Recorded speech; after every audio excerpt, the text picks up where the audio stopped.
It's rewind time. Time to get in the vault for 2001, the Royal Rumble, a retro review 25 years ago. Looking forward to diving into this one myself and then Steve in a hot seat. We're going to talk about all the great matches on the show, including Stone Cold Steve Austin winning the history-making third Royal Rumble match, Kurt Angle defeating Triple H to retain the WWE Championship.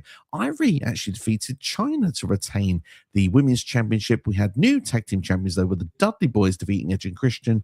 And of course, Chris Jericho defeating Chris Benoit to win the IC title in a, dare I say, one of the best ladder matches of all time. Looking forward to diving into it, my good friend NX Steve. NX Steve, what were your overall thoughts of the Royal Rumble 2001? Yes, I think it's remembered more for nostalgic reasons than I think anything else. Like I said to you before, like you take part things like the Jericho walls of Jericho on top of the ladder to Benoit. It was like that was one of those things that was shown for many years after, and Drew Carey and the Honky Tonk Man being in the Royal Rumble, and it's like I just think there was more. Like I said, it just seems to be it's one of those pay-per-views where you know some of the bits from it just because they were quite iconic for some years after. Yeah, absolutely, I would agree. And even to this day, I think a lot of people go back with and look back at the 2001 Royal Rumble and look at it as one of the greatest ones of all time. I remember we did a video on this channel many years ago, and it got a lot of votes of like best Rumble match ever. And we can have our say on that later on in the video, which you're looking forward to. Certainly, it's a good journey, a good story from start to finish, regardless in that Royal Rumble. And like I say, ladder match is awesome as well. So looking forward to diving into it. And we're going to get to our comments very, very quickly and say hello to Byron Cutler, who's got it nice and early saying the Royal Rumble 2001 is awesome. Probably didn't say it like the Miz, but I thought I'd go with it anyway. And it said since we have an Attitude Era based with the 2001, I think he's talking about the 2K game there a little bit, because they've just announced there's going to be an Attitude Era mode next year, which of course means kind of topical to have a Royal Rumble. He's very fitting in this case. CD's in the house. Thank you, CD, for joining us. It's fun fact. Stone Cold Steve Austin became a 3-time Royal Rumble winner in the span of 4 years. Cody Rhodes can actually break that record in the span of 3 years this Sunday. Nope. You don't want it to happen, do you? No, you don't want it to happen. Austin should be the only one. I agree. I personally agree. Austin's Royal Rumble wins, of course, were in 1997, 1998, and 2001. Cody Rhodes' wins at this point are 2023 and 2024. Will he do it again in 2026? That's something for you in the comments at the side. And if you're watching this in a long time in the future, apologies. But let's dive into it. Let's go into 2001. We're going through that time vault once again, and I love talking about these retro shows and see how well they hold up these days. Royal Rumble 2001 on January the 21st in New Orleans, Louisiana. Of course, the venue, of course, was the New Orleans Arena. Attendance 17,137 with a buy rate. Yes, the buy rate era when you had to actually buy physically those pay-per-views. But they're back now on ESPN, but you get my drift. 625,000 with the tagline for the show: 30 men, every man for himself, one victor. We had Jim Ross and Jerry the King Lawler on commentary throughout the show, and we had a nice little video package to kick off the evening with 30 men having the chance to get themselves to WrestleMania via winning the Royal Rumble. Some will be their only chance to get this type of opportunity who have never been champion, but for those who have actually tasted the forbidden fruit in the past, it may feel worse, the idea of not going to WrestleMania. WrestleMania may be the showcase of the Immortals, but tonight is the first step to ultimate glory. What were your thoughts of the video package, Nick, Steve? Again, one of those. I actually miss these old packages because I think they're so. I don't know. I just feel like they kind of dropped the ball now with story building packages. Like, just it's one of these ones that, like I said, you take this pay-per-view, for example, it's quite iconic and it adds so much to it, and it's just one of those nostalgic ones, really. But man, it's not overly great, but it's enjoyable, man. It's just one of those timepiece periods. It's no Limp Bizkit my way, put it that way, with Austin and Rock. No. But hey, look, it's setting the table for what we've got. 30-man Royal Rumble match. That's what it's. What's what we're here for. That's what we're here to discuss. But of course, like every Royal Rumble show in the old days, not these days, you get one straight away as the show kicks off because there's two of them. But in this era, there was only the men's Royal Rumble, so we've got 4 other matches we'll be diving into first, and we're going to kick things off then with talking about the Tag Team Championship match, which we saw the Dudley Boyz win the titles from Edge and Christian. There was actually a video package as well before this match kicked off. It was actually just a couple of clips actually from Raw and SmackDown. Concertos backstage, actually hitting the Dudley Boyz backstage from Edge and Christian. And then Bubba Ray Dudley was put through a table on SmackDown. And of course, Devon Dudley was hit with the Unprettier as well. A couple of notes to mention in this match. Obviously, ENC actually going for a concerto in the match to Devon, but actually missed that. And of course, that means that he gets the hot tag to Bubba Ray Dudley. As they go for the 3D, one of my favorite spots in the match, actually Edge spears Bubba at the last second. Christian counters to hit a DDT on Devon. Edge and Christian go for the what up, but Bubba reverses. Edge then is pushed off the top rope by Devon to headbutt Christian into the crown jewels. Catch my drift. And then we see the Dudley Boyz hit the 3D to pick up the victory and become your brand new tag team champions. Thoughts of this opener, which went just shy of 10 minutes. The solid tag team wrestling from a solid tag team wrestling period. Not the greatest match ever, but look, I can't fault it. I thought this was entertaining. I thought it's a great way to open the show. The only thing it was missing generally was tables. I think, like, obviously you had the crowd at one point chanting for them. Just a quick tidbit I need to ask you about. There was a whole concussion thing going on with this match. Is this Vince trying to take a dig at, like, you know what I mean, the whole concussion thing lawsuit that came out about him, or I'm not too sure about time relevance for this, because they just kept banging on about concussions. I think there's a comment from Jerry as well about, I googled it and I looked it up on the internet and said that a concussion is a bruised brain. I didn't know the Dudleys had brains, so it just felt like this was a very Vince, like, I won the lawsuit, so middle finger to you story sort of plot line. I mean, there could always be a sense of that. I'm not sure with the time references either on when it comes to that. But what I would say is that if I had to guess, I would say that they're just playing it for the story, a lot of selling. Yeah. And I mean, that's classic Jerry Lawler. They're just having a dig at the baby faces. So, I mean, like, that's what I took from it when watching it. But certainly, could be from your half. It could so easily be indeed. But I agree with you. I think the tag team match was a fun opener. I think that it certainly got the ball rolling nice and early. Two of the best tag teams of all time. It's not a 5-star match by any stretch of the imagination, but the crowd was hyped from it. And the matches in that sort of era, they weren't like 20, 25-minute matches to open the show, but you can really build and tell a long story in the match. This was just go in, fast-paced action. And like we said, we've talked a lot about the final third there and the details of the match, but there are some creative spots in that, and that's something that I look for when we come to these pay-per-view shows. Like, what have they done that's different to what I've seen previously? And I saw a couple of things that really sort of made me think, yeah, I enjoyed that, especially the counter to the 3D. I thought was really well executed, the very timed to perfection, easy to get wrong. So for me, I thought this was a very enjoyable opener. I'm going to give it a 3-star rating.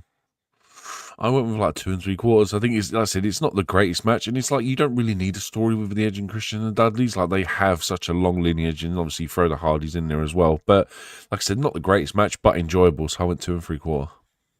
Absolutely. I mean, the thing is as well, this is on the road to WrestleMania X7, which of course is TLC 2, which would include these two teams and the Hardy Boys. They've done this at SummerSlam the previous year, of course, for TLC 1. So, and they've been in the original Triple Threat ladder match of WrestleMania 2000. So, like you say, these teams have a lot of chemistry and a lot of time together. For those that like to keep up with Dave Meltzer ratings, compare them to ours, we tend to do it for these reviews at 2 stars and 3/4 from Big Dave. Shout out to Dave Meltzer. And also, shout out to Tino's time. Tino in the house, thank you for joining us, Tino. Hope you're doing well. He loves a bit of retro content himself as well. What time is it? It's Tino's time. Good to have you on the show, bud. CD says, Edge and Christian are an iconic tag team despite having no team name. They were known as the Brood with Gangrel, and that was a faction name. That's very true. In about, late 1998 going to 1999. They were also under the mask, allegedly, of the Los Condistadors as well. Like, I've only ever seen the Hardys take the masks off, so I don't think that's ever been proven.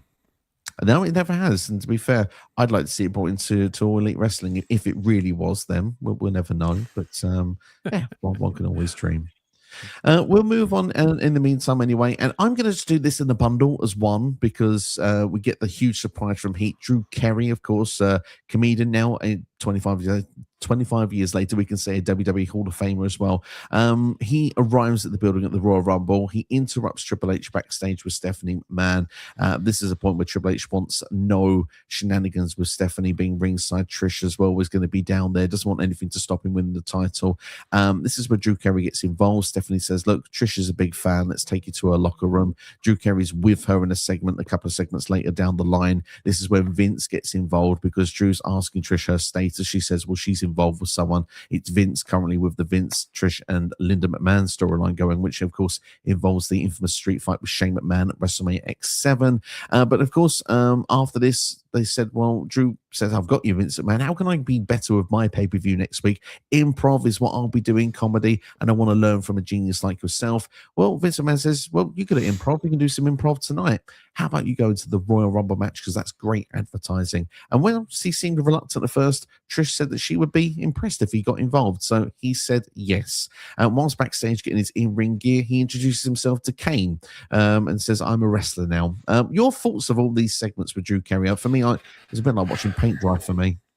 Yeah, I mean, look, in 2001, I probably popped harder than I should have. Like, I think for me, because I used to watch Drew Carey when he used to present Whose Line Is It Anyway and stuff like that. Like, it was one of the few American shows we used to get over here on, like, Channel 4 on terrestrial TV. So I knew who Drew Carey was, but yeah, look, this probably did more for the American audience than it did for anything else. But nowadays, it's just kind of, it's just a bit awkward and a bit cringy nowadays. But look, the product's changed in 25 years.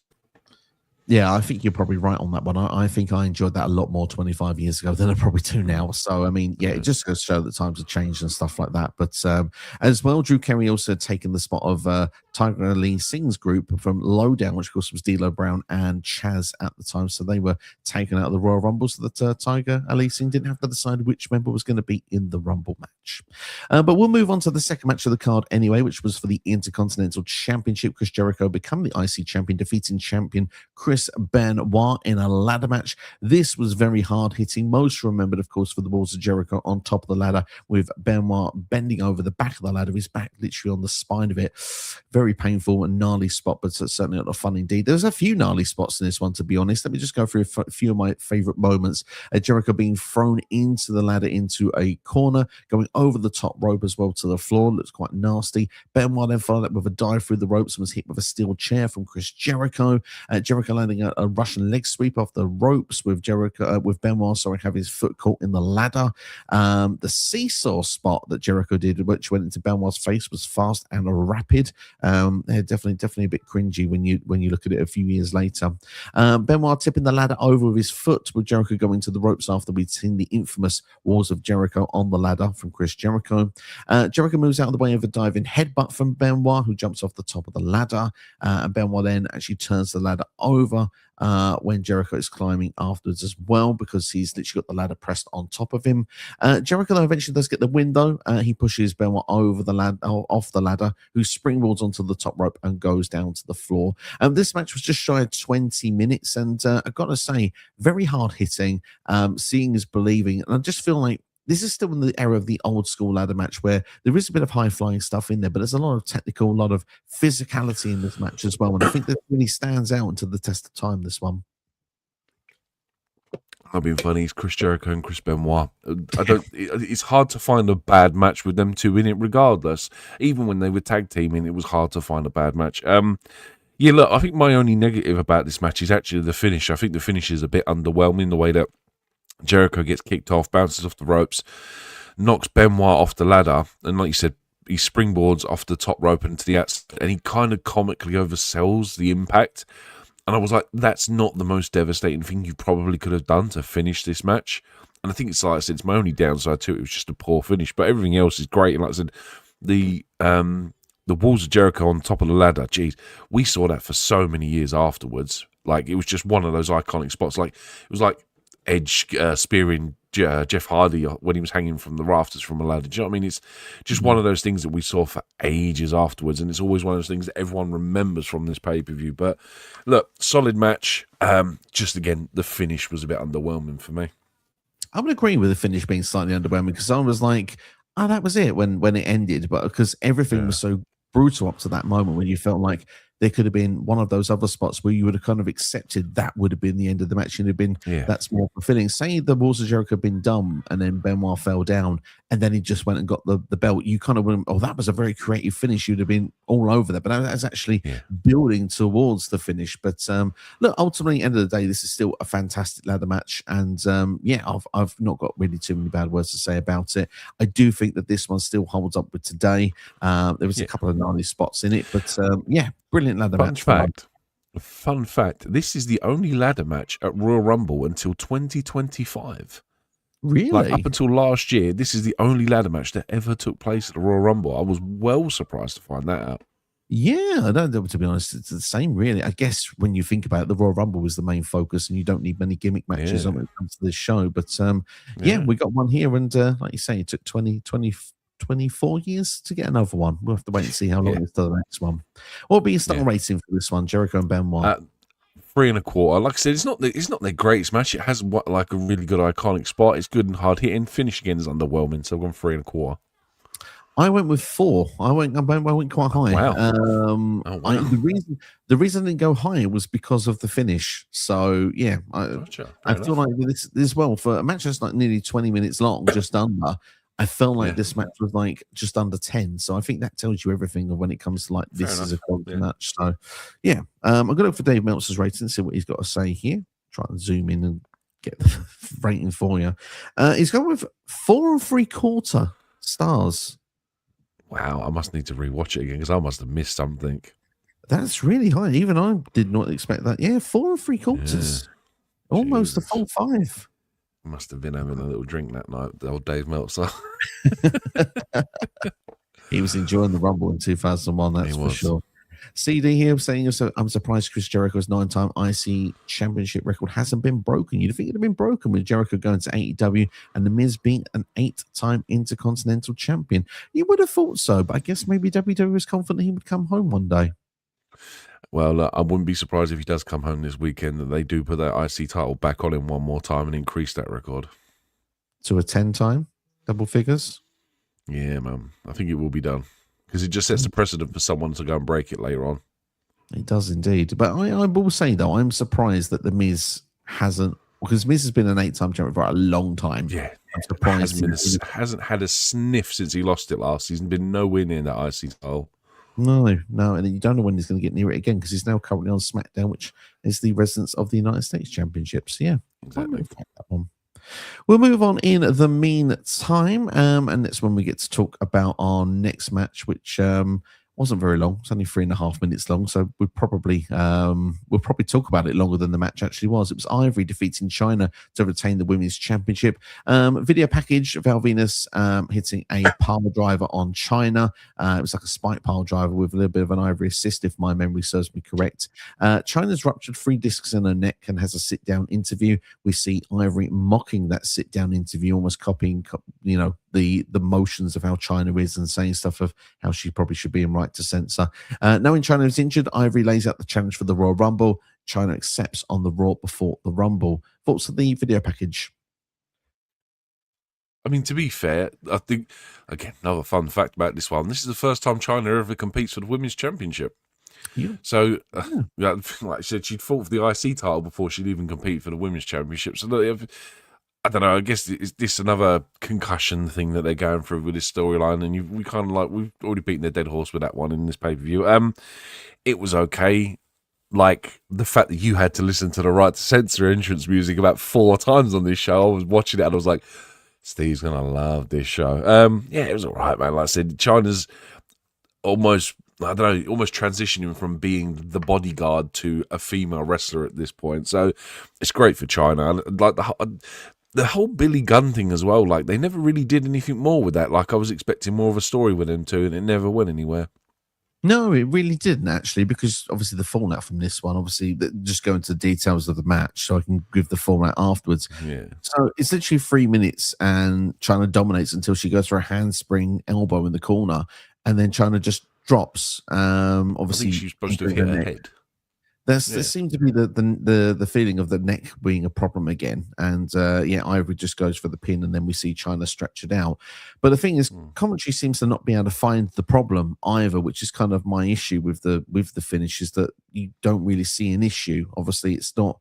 It's all storyline based, and you can't really find the problem. So yeah, I'm not such a fan of how this match has been executed. And obviously they do go on to have a match at WrestleMania X7, which Chyna wins the title in about 2 minutes to Ivory, which that match ain't much better, to be brutally honest. It's probably the poorest match on WrestleMania X7. But look, ultimately, end of the day, this is storyline to get them to WrestleMania X7, so they have to get there.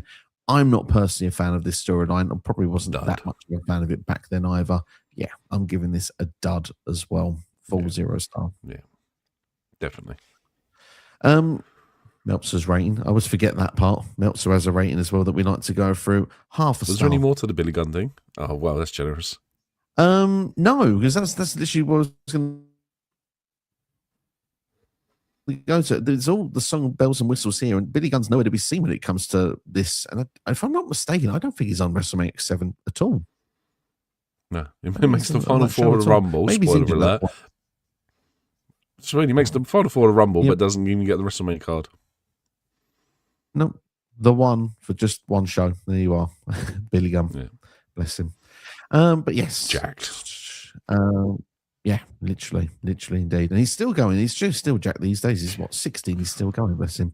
Fantastic. We move on in the meantime then to what would be the WWE Championship match: Kurt Angle versus Triple H. Of course, bit of details for this one. Triple H had Stephanie McMahon in his corner. Kurt Angle had Trish Stratus in his corner, since he couldn't have a McMahon. Obviously, the history of Kurt Angle and Triple H was the fact that they had the big storyline in the year 2000, and Stephanie had a bit of a soft spot for Kurt Angle in his early part of his career. So it kind of felt like Stephanie was in the middle when it came to Triple H and Kurt Angle. But this time around, Stephanie was full on in Triple H's corner, which is why Kurt Angle got Trish Stratus in his corner. Of course, that led to a few awkward moments in the video package. One that I would have probably popped a lot of people back in the action there. You can hear the cheers from the crowd, to be fair, but probably sounds very cringy today. Trish a bit a bad girl, and she said that Vince that she deserved the spanking. Trish also gets gifts and her own locker room. Stephanie is in the game's corner, as we mentioned, and we do see Triple H and Stephanie beating down on Kurt Angle and Trish Stratus on SmackDown. Yeah, thoughts of the video package? There we go into it. I mean, look, it's a very dated piece again, like you said, with the whole Trish thing. And again, it's not even like their biggest story arc between the two of them, so it just kind of feels like, I mean, I know, who does Angle go to face at WrestleMania? Obviously, it's Austin, isn't it? Because Austin wins, but spoiler alert, again, if you haven't seen it, but it's 25 years later, so, yeah, just, again, that's not the biggest story mode, so, and honestly, when I saw that there was a Triple H match on this card, I was like, my God, this is just going to be a 35-minute match, just for no reason whatsoever. It wasn't far off. I'd just say Kurt Angle's opponent at WrestleMania, Chris Benoit, was announced 6 days before the show. What happened to Austin then? Austin would take on The Rock. The Rock would win the title from Kurt Angle at No Way Out in 2001. Oh, okay, there we go. Right, memory like a sieve, couldn't have even told you, but yes, but obviously, yeah, Rock Austin, yeah. Divvy, sorry, yeah. No worries. I just thought I'd give the info there. But yeah, literally, Kurt Angle had. Yeah, it's easily done, honestly.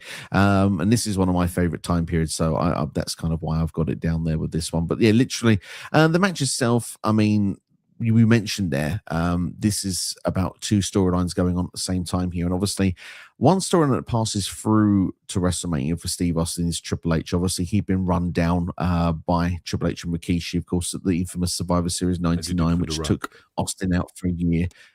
Yes, exactly. So that storyline was still playing out to its conclusion with Austin and Triple H. Also, we mentioned here with the Kurt Angle having Trish Stratus in the corner, this is the storyline that's linked with Vince McMahon and Shane McMahon, and the Linda McMahon being, well, she's in a wheelchair and sedated while Vince is having an affair. So yeah, classic out-of-date storytelling for you. But as a match, For me, Kurt Angle and Triple H have had better ones. This one didn't do a lot for me, if I'm being brutally honest. It's all about the run-ins. It's the fact that Trish and Stephanie do get out on the floor after Trish tries to get involved in the match. Vince has to try and break it all up and eventually carries his Trish out of there. And then we see Triple H actually throwing Kurt Angle into the steps with the referee in the way on the outside. So when Triple H hits the pedigree with no referee, he has a visual pin but doesn't get the win. That's when Austin comes down and attacks Triple H, hits him with the title and a Stone Cold Stunner, and Kurt Angle gets the pinfall. 1, 2, 3. Thoughts on this match, which just goes under 25 minutes? 2.5, I think, maybe. I mean, like, it's hard to judge a 30-minute Triple H match when the biggest pop is Stephanie and Trish fighting. So, do you know what I mean? If you're wrestling and the biggest pop is something you're not doing, I don't know, it's really hard to judge the quality of it. Like, don't get me wrong, they're two great wrestlers, but like I said, the biggest pop isn't even them. So, yeah, 2.5, and I feel like I can't really add a lot to it, because even like I said, Austin coming out gets a bigger pop than what anything they did in the entire match. But like I said, Trish and Stephanie fighting on the announcers table, biggest thing of this match. Yeah, I would agree. And I'm going to agree with 2.5 star. I just can get more into it. The problem is, and this is classic WWE GM mode here, heel versus heel, you don't know really who to cheer. When they had this feud going in the year 2000, despite both kind of being heels, Triple H, you had more reason to be on his side because Stephanie kind of was having the wandering eye for Kurt Angle at the time. And it was kind of like you wanted to see Triple H beat Kurt Angle, where this time there wasn't really much of that going on. And where they'd had previous history, there just wasn't really much of much to really sort of play off or pay off these two facing one another. It's almost just a cross over match just to do it, just to get them in different directions with different stories and just to elevate those stories going into No Way Out and WrestleMania. But for what it is, two good wrestlers, but they've had better matches. I agree with you, 2.5 star. It doesn't do much more for me on that one. But Dave Meltzer's rating for this one, though. You're going to be shocked with this one because I am looking at it. 3 3/4 star rating. Get real, man. Is he serious? Dave was definitely on something that night. I think that perhaps for the time period, maybe it feel different back then, but yeah, doesn't do it for me either. Just to quickly add on this, like you me, like we'll admit we're in our 40s now. Well, I am anyway. Yeah. Watching some of this stuff though is generally like watching old comedy. Like like for me, Love Only Fools and Horses, but it's a very dated comedy, and you only appreciate the jokes if you're old enough. Yeah, the stuff that these guys pull with storylines, it doesn't age well. And it's like you're sitting here now, 25 years later, going, why was this ever a thing? Like the whole sedating your wife in a wheelchair while you're having an affair. Why aren't we should be a lot weirder when in our old age. I don't know, just like it makes me question my life choices when I sit here and think, how am I okay 25 years later after watching this like absolute garbage storytelling? To be fair, you're right, and it's like it would no way fly today. It would have, I mean, to be fair, Twitter would have a meltdown if something like that was happening these days, and rightly so. To be honest, I mean, like you say, you have the rose-tinted glasses for the Attitude Era, but not all of it is as good as you remember. I think that's the best way of putting it. But look, there is some good, there is some bad on this show. I love the ladder match. We've been over that already, and to be honest, we're going to go into the Royal Rumble match in a minute, which I still think is one of the best Rumble matches of all time. I'm not going to lie about that. But CD says if Kurt Angle stayed with WWE, he could have won way more world titles. He was a 6-time world champion when he left WWE. Amen to that. I think he could have definitely gone to double figures. Oh yeah, of course. Unfortunately, personal demons were his downfall. But look, the guy went on to have a stellar career in TNA, and if anything, like TNA benefited from having a Kurt Angle, so there is always a plus to come out of it. Plus, we probably would have never otherwise seen Kurt Angle versus AJ Styles or Samoa Joe or some of the classic matches that were done in TNA. Absolutely. So, everything works and out the way that it's meant to. Arguably, some of his best stuff is in TNA as well. Yeah, I would say, he has great stuff in WWE, but I would say some of his better matches, they're in TNA. Yeah. They really, really are.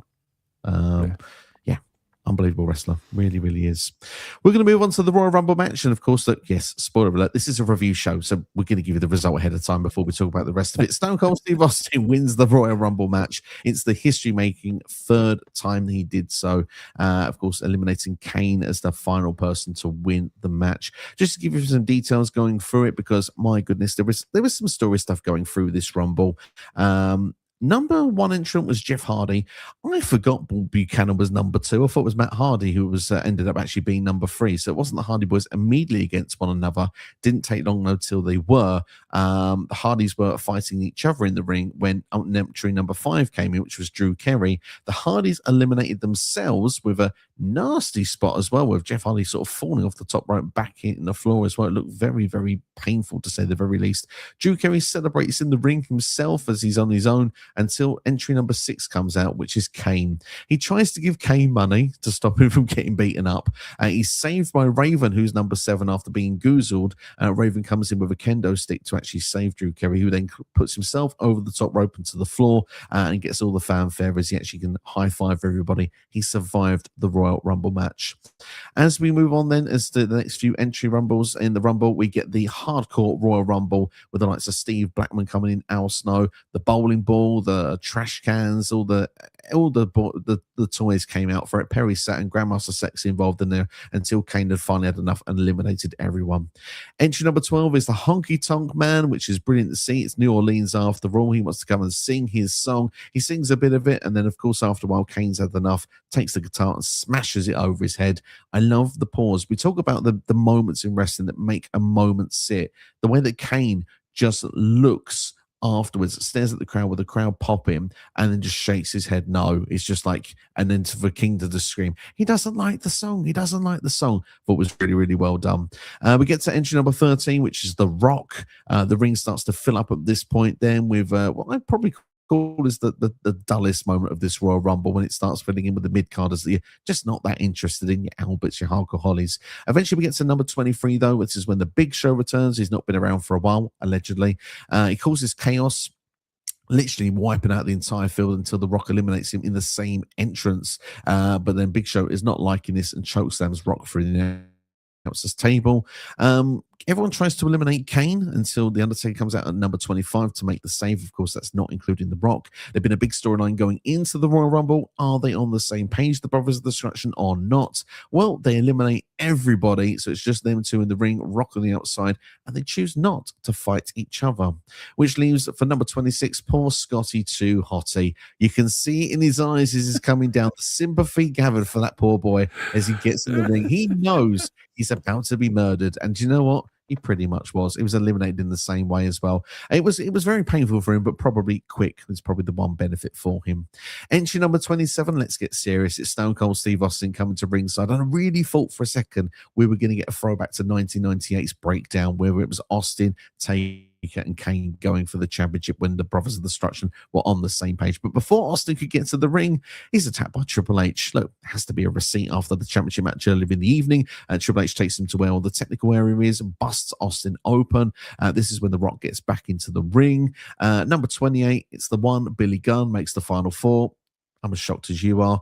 Haku, surprise entry at number 29. I mean, legitimately, that would scare the S-word out of me. Number 30, who we knew ahead of time was going to be number 30, was Rikishi. This is the one Austin gets back into the match. He's all busted open and attacks Rikishi. Rikishi run him down after all a few months earlier or a year earlier, so there is some history with those two. Rikishi eliminates the Undertaker out of the Royal Rumble, which shocked me with a super kick. Rikishi goes for a bonsai drop attempt, but it's a counter with a low blow, followed by a clothesline over the top rope by The Rock. Austin counters Billy Gunn to throw him over the top rope. We get a moment where then we're down to the final 3, which was Austin, Rock, and Kane. The Rock is trying to throw Austin out of the ring, but Kane comes from behind, throws The Rock out of the ring, and Austin holds on. And then a few chair shots and a clothesline over the top rope. And after 50, I think it was 56 minutes, Kane is eliminated from the Royal Rumble, only to be the runner-up, your winner, Stone Cold Steve Austin. To be honest, that is a trimmed, probably 5-minute version of the 2001 Royal Rumble, but it's eventful almost from start to finish, apart from a lull of about 5 entrants in the middle there while they're trying to build up the ring just to get everyone eliminated by Kane and The Undertaker. This is a solid Royal Rumble from start to finish and one of the best they've ever done.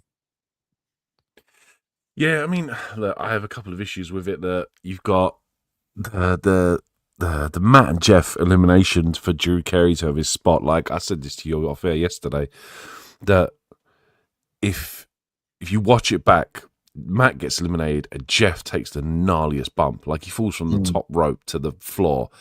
That looked like that sucked. And just to give Drew Carey a spot like where he doesn't have to fight anyone. Not to add to the fact that Matt and Jeff are the dumbest people alive. There's 2 of them. Well, let's fight. When you've got the numbers advantage, so stupid. Fun fact, William Regal gets into this Rumble with a herniated disc. So, yeah, he's injured in the middle of this match when he comes in. Haku had been on WCW a week prior.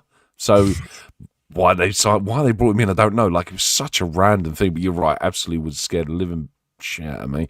And I think if I remember correctly, about half of the entrants in this Rumble spend about less than 4 minutes in total, like each of them rest like in the actual ring. Like 15 of them were in there for less than like 4 minutes each of them. So it's just more remembered for, like you said, the Kane and the Undertaker moment, the Drew Carey, the Honky Tonk Man, which by the way still had a cracking voice on him in 2001 because he was singing that song well. Yeah, and obviously the finish and Triple H trying to cost Austin and the whole Rikishi thing. Yeah, he's one of the more fondly remembered ones. Like I sat there and said to you, I don't remember who wins it. And then my brain was like, oh yeah, of course it's Austin's triple. Like, how could I forget who wins it again? Memory like a fish half the time. But yeah, it is one of the more fondly remembered Royal Rumbles. Obviously correct winner as well, which is the biggest thing. I'll tell you what, the moment that is great for me, and I think a lot of people should go back and watch it, is right at the end, is when Austin's sitting in the corner, blood pouring from his forehead, Rock sitting in the other corner, and they just get up and they have that standoff and they just start wailing at it. And you look at the selling. The selling is phenomenal. There's a bit, obviously, Austin starts wailing punches. Rock has a comeback.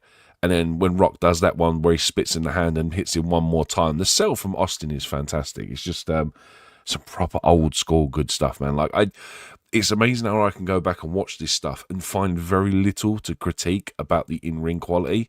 Like, it's easy to find something every week now to critique that poor finishes, poor ring awareness, poor feet movement, whatever. But you go back to there and it's almost seamless. Like, there's very, very few moments to pick. And like I said, that standoff with Rock and Austin in the end. And obviously, if you go back to Bret Hart versus Austin, when they do that whole blood from a stone thing, they're a 60-minute Iron Man match.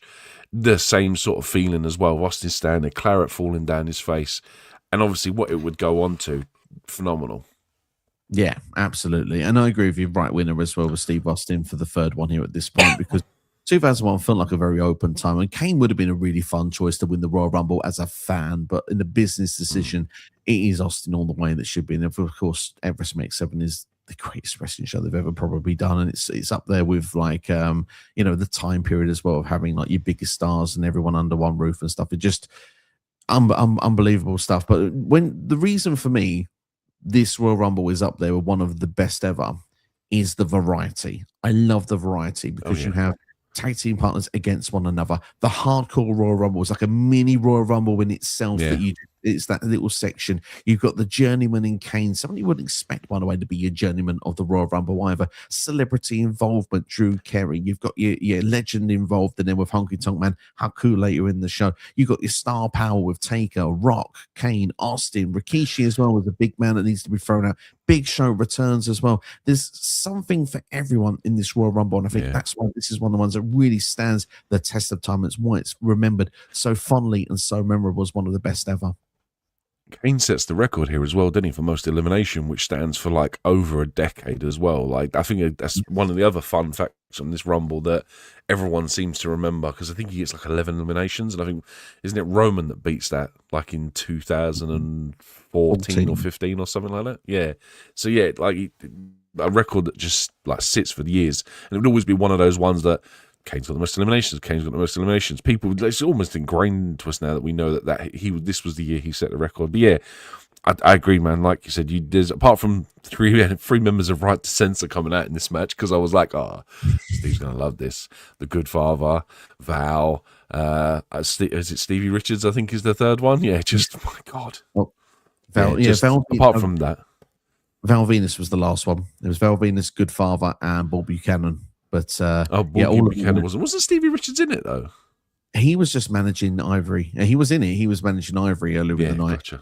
It was more like the Bull manager. Buchanan, sorry, yeah. But yeah, I mean, if we could have swapped out two of those people, but even Val Venus getting a pop in 2001 was surprising.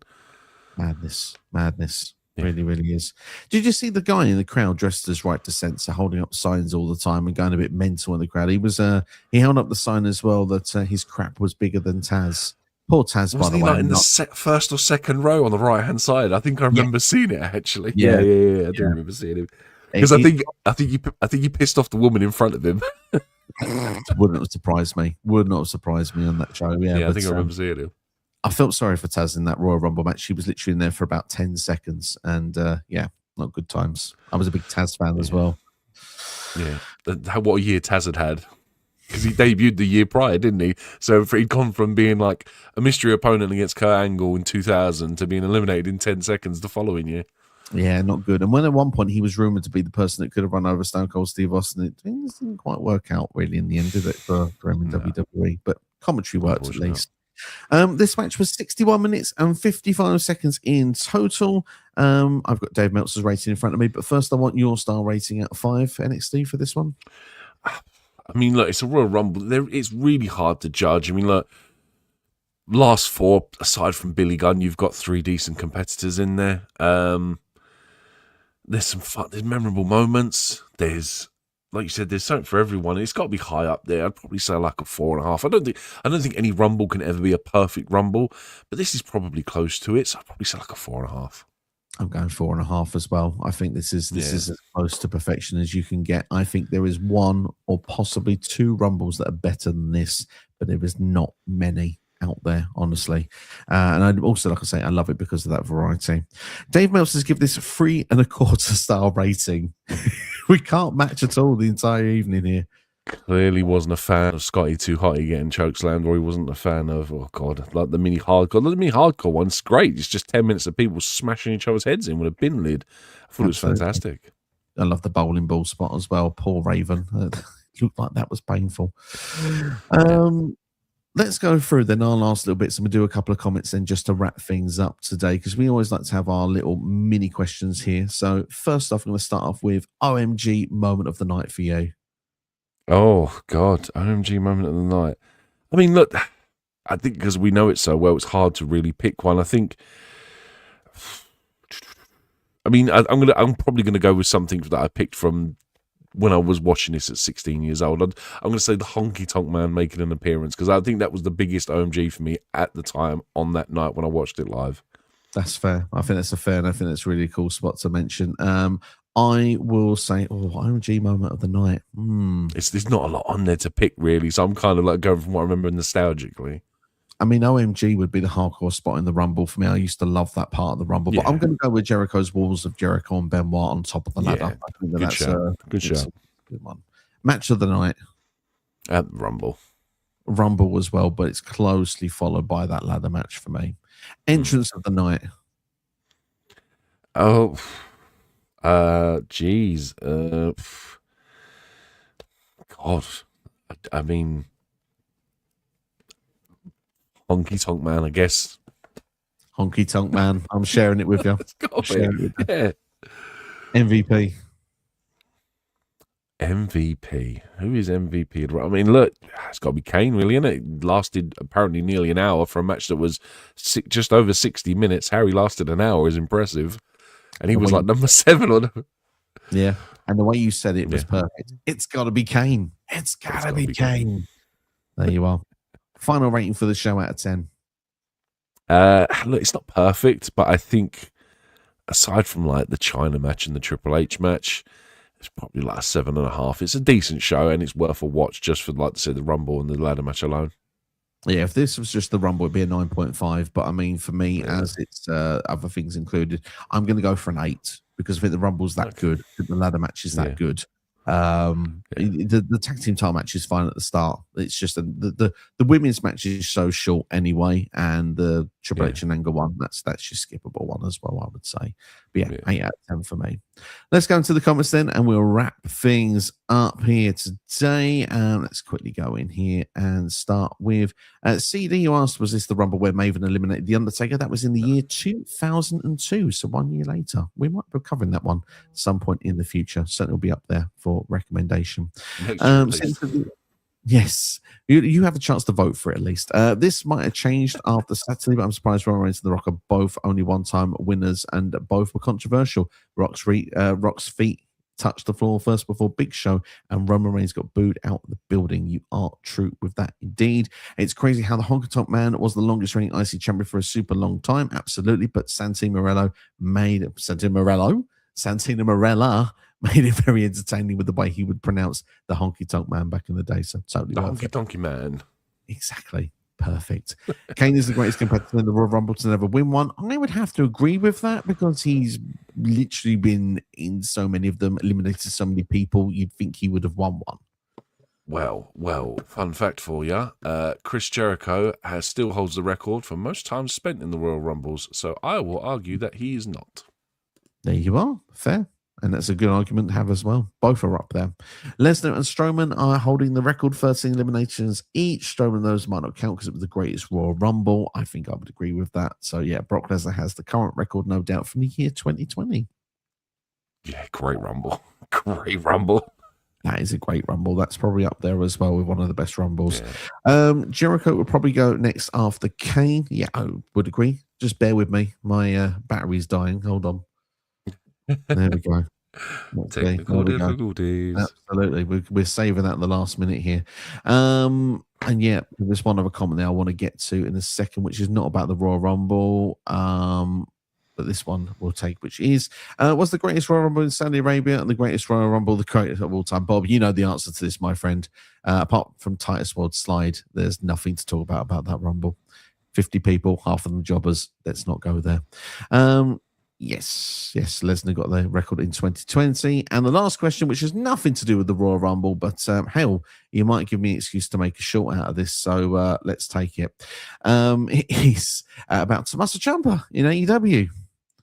Bob asks. Honestly, I wanted him in TNA just because I think in TNA he's world champion. I think in AEW, he's going to have some killer matches. He's going to have some great matches. I just don't think he's going to be at the top of the card where, let's be honest, if we had 2018, 2019 Ciampa, in TNA, he rules that division. And Ciampa versus Nick Nemeth, that would be such a good match. Yeah, I would agree. I would agree with you on that. I would love to see Ciampa in TNA as well for that same reason. However, I'm very happy for Ciampa. He's in AEW and it's a big surprise. A lot of people talking about it today, so good on him. I'm pleased to see he's going for the TNT title against Mark Briscoe. I just wish it was on pay-per-view. I feel that the fact that it's on Collision is a bit of a damper for me. I feel that he will lose that match and then he'll probably... I worry he gets lost in the shuffle afterwards. For me, stick him in the Don Callis family. They could do with one more member. They've got a load of them, and they find stuff to do with them all. And I just think he would be pretty good amongst that lot. Killer music, killer entrance, killer pyro. And the second he walked in and started staring at that belt, I was like, that's NXT Ciampa right there. It's great, man. I look forward to seeing him. I hope he does well, and he does better than he has been used in the last couple of years in WWE. Just like I said, I think TNA, he would have he'd have ruled at TNA. Absolutely, but I hope he's going to have a long run in AEW as well. That we'll see him on pay-per-views and and I actually hope he wins the title this Saturday, just to shock everybody and give us a reason to need to see Collision. But there you have it there. That's our Royal Rumble 2001 review. Thank you all for watching. If you can hit that like button and share it with a friend, subscribe, all that good stuff as well. Maybe even hype the video for us as well. We'd really appreciate it. And Steve, it's been a lot of fun doing this with you as always. Thanks for joining us. Cheers, and thank you for joining us as well. If you want to see our up-to-date Royal Rumble 2026 predictions, they're available on the channel right now. We'll be coming with a review for that as well. And keep an eye out as well in the community poll where you'll be voting for our next Rewind that'll be coming in February, which of course is the Elimination Chamber month. Take care. All the best. We'll see you next time.